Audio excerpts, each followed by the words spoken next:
Hello, this is the Bible in fewer words. We are Carol and Steve Wells. This is episode 69, Numbers, chapters 32 through 36. Hi, Steve. Hi, Carol. I think this is the last bit of Numbers. That's right. I titled this one The End of Numbers. Oh, that is so exciting. We are moving along. That's right. It is.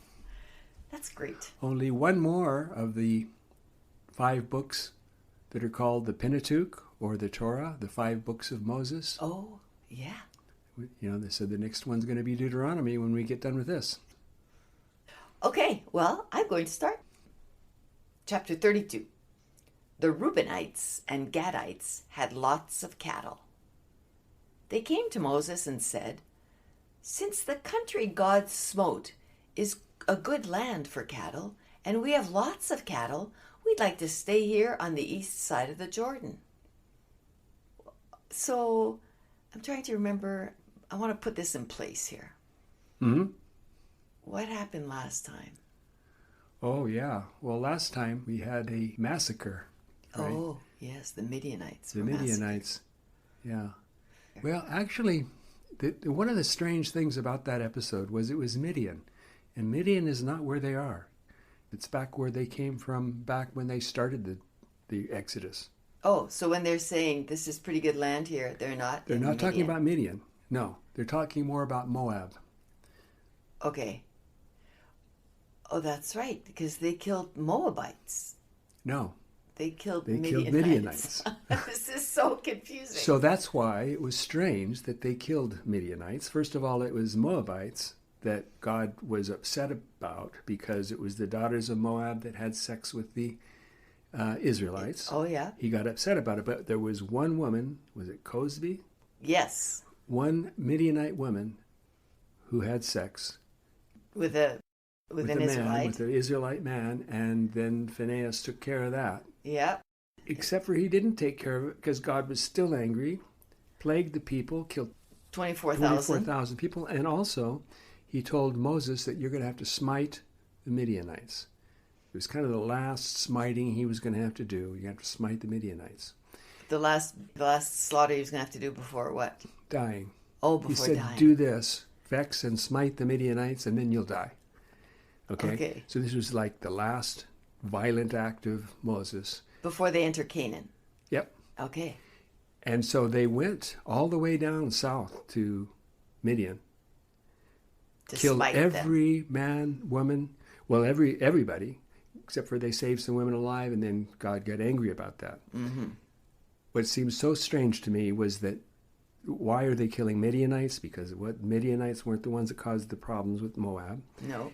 And why did they kill everybody? Why did they commit genocide there when Moses' wife and children are Midianites? His 2 sons are Midianites. Yeah. And were they there in that crowd? Were they there? Were they killed? We don't know. That's where we are. Oh, okay. Now I'm in the mood. So now we're in Moab, mm-hmm. right across the Jordan River. Mm-hmm. They're going to cross over into Canaan and possess that land.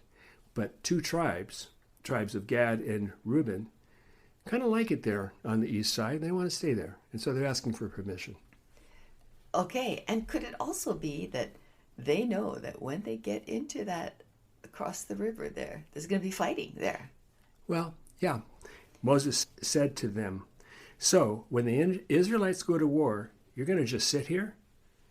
You are being like the 10 spies that God killed. Uh-huh. Remember them? I do remember them. Yeah. Back in episode 59, there were the 12 spies that were sent over and to scope things out. Uh-huh. And 10 of them came back and said, it's nice. It's nice there, good land. But the people are big and they're tough. It's going to be hard to take. There were 2 spies, Joshua and Caleb, who said, no, it'll be easy. We should do it. Yeah, we can do that. So God liked that. He liked what Caleb and Joshua said, and he killed the other 10. And so Moses is saying, hey, you're being just like those 10 spies. Yeah, and things are not looking good for you. If, think about what happened to those 10 spies. Right, yeah. So he says, God was angry at the 10 spies, and he swore, saying, "No man over 20 will see the promised land except for Caleb and Joshua. You're going to anger God, and he'll kill us all." They answered Moses, saying, "No, we'll go with the other tribes to take the land of Canaan, and we won't return home until it is taken." So they're already calling that land their home. You know, they want that land. Right. That it's good for the cattle. Okay, so Moses said to them, "If your men will fight with us when we go to war on the other side of the Jordan, you can stay here and possess the land of Gilead." The Reubenites and the Gadites said to Moses, "Okay, we'll live on this side of the Jordan, but we'll fight with you on the other side whenever you need us." All right. They made that little deal.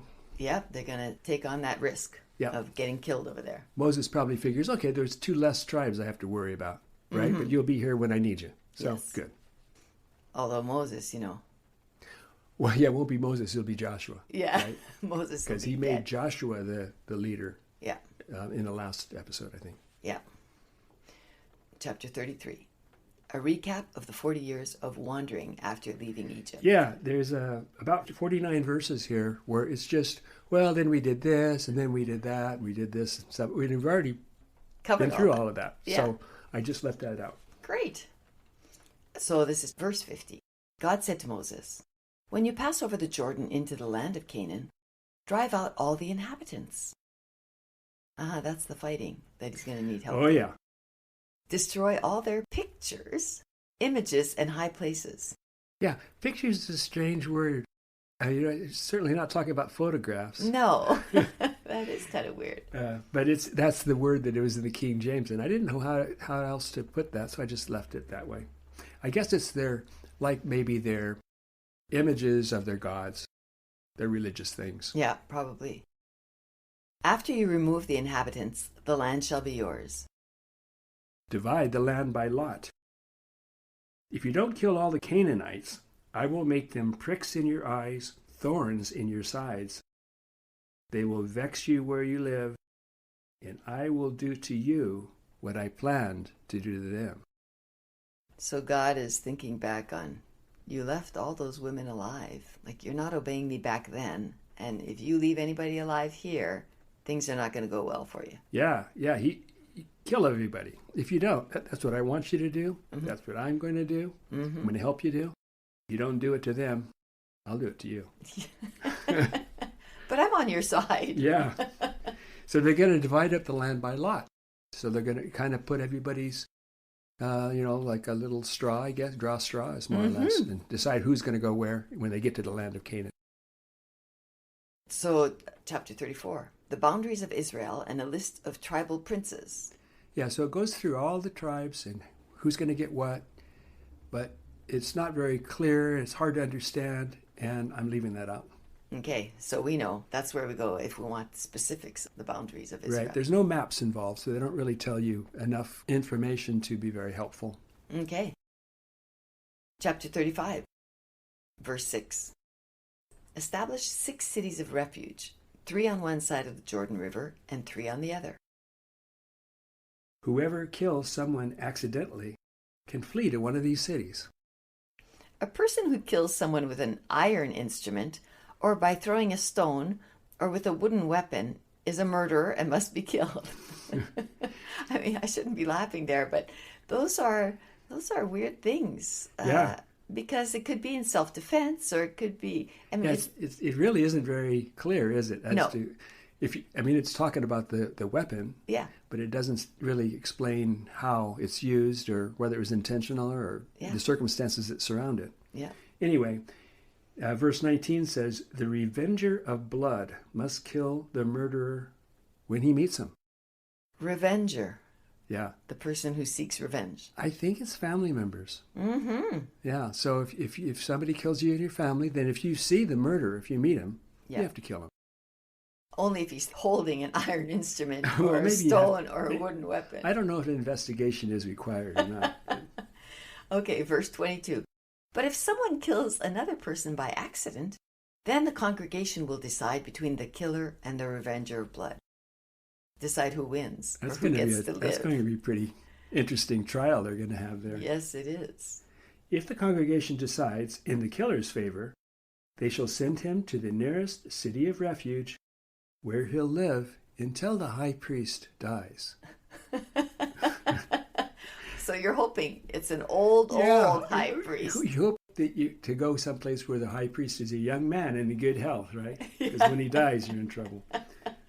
Well, no. I think when he dies, Steve, that he can get out. You want to be there. That's your refuge. Oh, you're right. While you're there, nobody can kill you. Where he'll live until the high priest dies. Yeah. So when the high priest dies, you are killed. It's not clear to me. You either have to leave the city of refuge, or maybe you're killed. I don't know. Yeah. But you're going to live there until the high priest dies.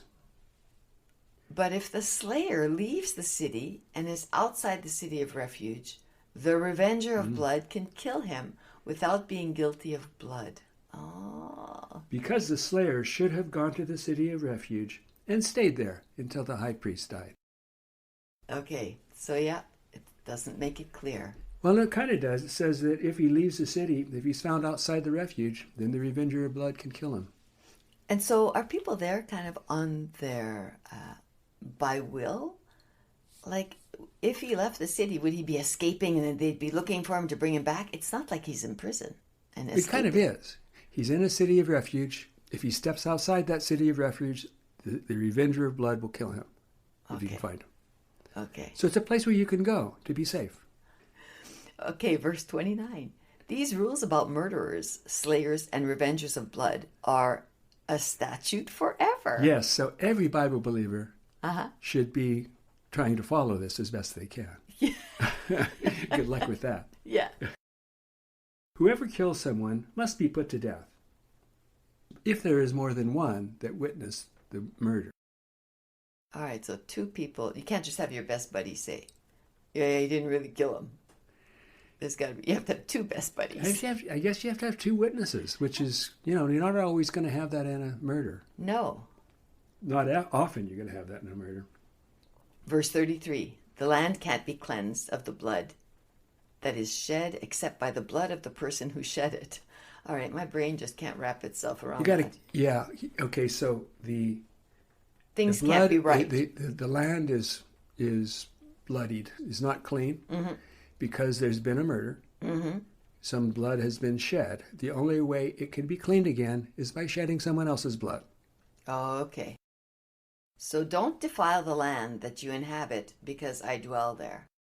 God doesn't like blood on the land. I guess not. He doesn't like dead things, corpses, yeah. And he doesn't like blood on the land. Right. Chapter 36. The leaders of the tribe of Manasseh came to Moses and said, God commanded you to give the inheritance of Zelophehad to his daughters. I remember that. Yeah. God did good. Yeah, that's right. That was one of the best things in Numbers, I think. As he said, women can have the land of their father. They can have an inheritance, yeah. But now we're going to see there's a little caveat to that. Okay. But what if they marry sons from a different tribe than their fathers? Moses said, the sons of the tribe of Joseph are right. This is what God commands about the daughters of Zelophehad. The daughters may marry whoever they like, as long as they marry someone in their father's tribe.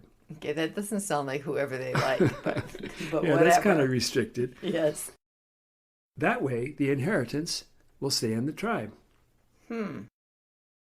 So that's what the daughters of Zelophehad did. They each married one of their cousins on their father's side of the family.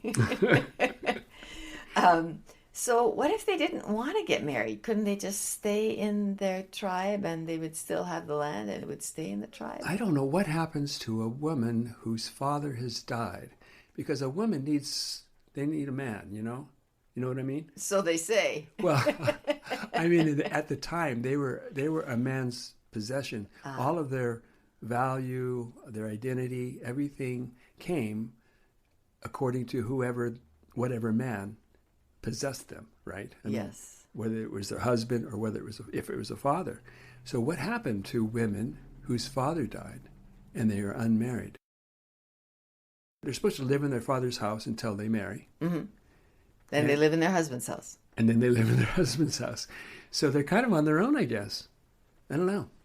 Yeah, that's why they needed that land. So they could hire some men to work the land and they could get the money. Maybe. I don't know. They all got married anyway. I guess to somebody so. in their tribe. All right, and this is the last verse. These are the commandments and judgments that God gave to Moses in the plains of Moab near Jericho. Jericho. Is that a precursor to Joshua fought the battle of Jericho? Yes, it is. And, Really? And we will be singing that later. Great. I love that song. It's pretty awful, but I love the tune. Okay, well, folks, we went a little long today. Thanks for sticking with us. Yeah. Have a good day. Bye-bye. Bye.